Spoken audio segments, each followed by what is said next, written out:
Ladies and gentlemen, distinguished guests, good morning.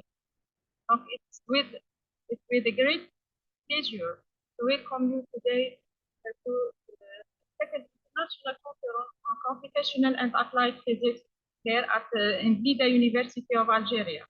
Firstly, I would like to express our sincere gratitude to Professor Bezina Mohammed, Rector of the University of Blida, for your generous support and collaboration. Your contribution have made a significant support and collaboration. Your contributions have made a significant impact on our institution, and we are truly appreciate of your commitment of our university. Thanks from Republic Czech, Professor Jana Kalbakova and Professor Martin Kalbak, firstly.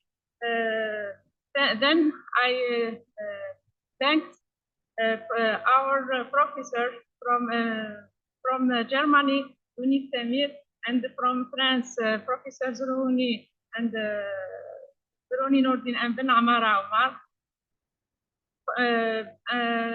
Then we extend our heartfelt gratitude to all the professors who joined us remotely for webinar session. The Professor Michel Rira and Professor Casasa from Italy and the Professor Khalif from Singapore.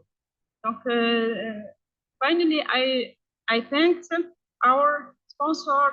The first sponsor is it Classroom and Didactic Import for their technical support to diffuse using new devices which are supported by AI.